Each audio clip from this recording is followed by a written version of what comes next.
दोस्तों आपका स्वागत है। और आज एक सामाजिक मुद्दा जिस पर मैं बात करना चाहूँगा, और आप सभी जानते होंगे कि कोरोना वायरस एक नए रूप में, जिसका नया नाम ओमिक्रॉन है, अब इस रूप में हमारे सामने आ रहा है और इसके केस भी डिटेक्ट होना शुरू हो गए हैं।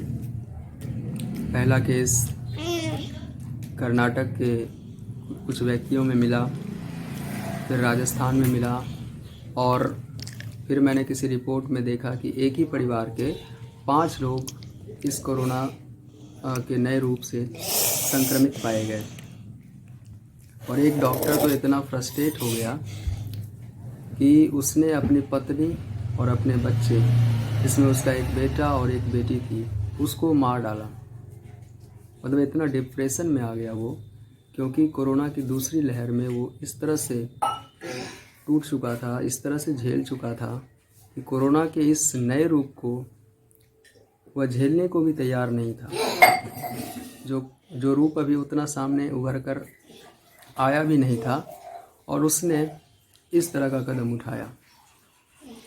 तो कहना तो यही है आपसे कि बस अपना ख्याल स्वयं रखिए, अपना ख्याल रखिए बस, और सरकारों के भरोसे मत रहिए, क्योंकि आपने देखा सरकार के भरोसे रहने से कुछ हुआ नहीं आपका।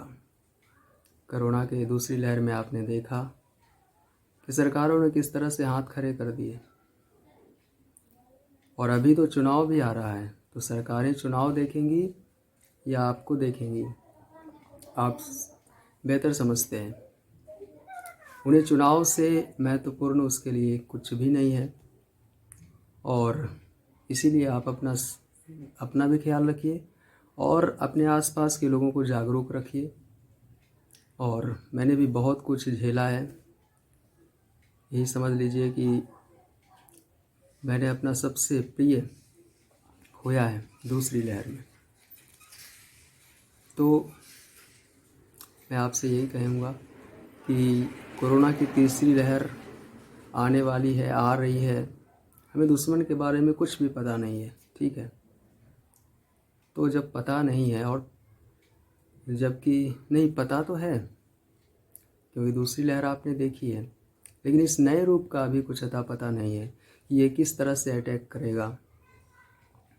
तो हमारी जिम्मेदारी बनती है, और हमें इसे पिछले दौर को देखते हुए बेहद सतर्क रहने की आवश्यकता है।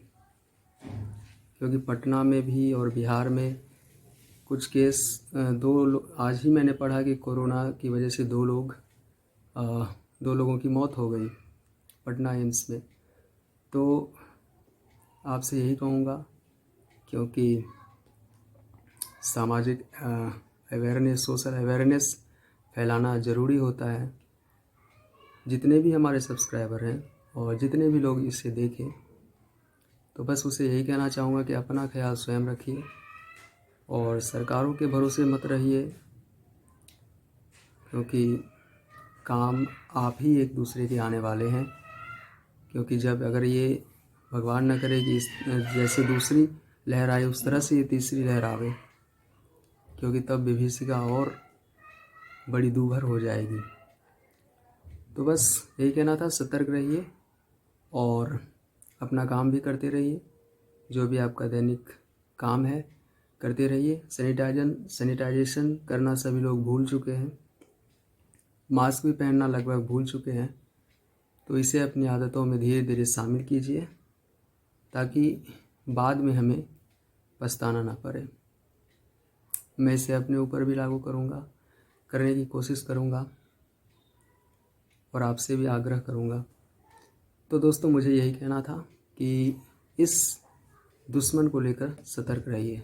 आप सभी का धन्यवाद।